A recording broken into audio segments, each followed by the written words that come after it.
Doctor Ahsan H মনসুরকে Bangladesh ব্যাংকের নতুন governor করার সিদ্ধান্ত নিয়েছে সরকার। ব্যাংকিং বিভাগ সূত্র থেকে এই তথ্য নিশ্চিত করা হয়েছে। তিনি আব্দুর রউফ তালুকদারের স্থলাভিষিক্ত হবেন।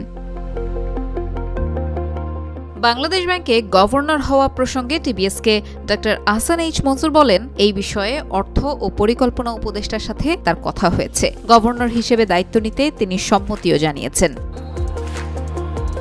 ছাত্র জনতার অভ্যুত্থানে আওয়ামী লীগ সরকারের পতনের পর দেশের আর্থিক খাতে একের পর এক পদত্যাগ চলছে।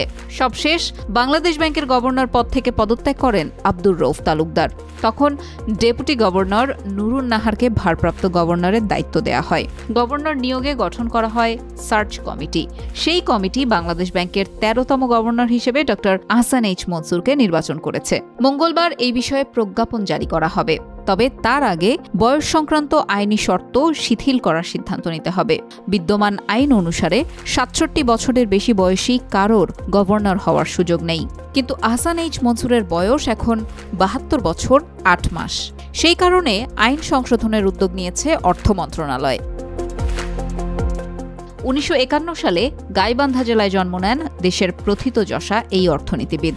বর্তমানে তিনি বেসরকারি গবেষণা সংস্থা পলিসি রিসার্চ ইনস্টিটিউটের নির্বাহী পরিচালক হিসেবে দায়িত্ব পালন করছেন। তিনি একসময় ব্র্যাক ব্যাংকের চেয়ারম্যানও ছিলেন। ঢাকা বিশ্ববিদ্যালয় থেকে অর্থনীতিতে স্নাতক শেষ করার পর ১৯৭৬ সালে তিনি সেখানেই প্রভাষক হিসেবে শিক্ষাদান শুরু করেন। ১৯৮২ সালে ওয়েস্টার্ন অন্টারিও বিশ্ববিদ্যালয় থেকে পিএইচডি শেষ করার পর যোগ দেন আন্তর্জাতিক মুদ্রা তহবিল IMF-এ। সেখানে তিনি দীর্ঘদিন কাজ করেন। ১৯৮৯ সালে অর্থমন্ত্রী ওয়াহিদুল হকের অর্থ উপদেষ্টা হিসেবে নিযুক্ত হন এবং ১৯৯১ সাল পর্যন্ত দায়িত্ব পালন করেন। বাংলাদেশে ভ্যাট প্রবর্তনের অন্যতম রূপকার তিনি।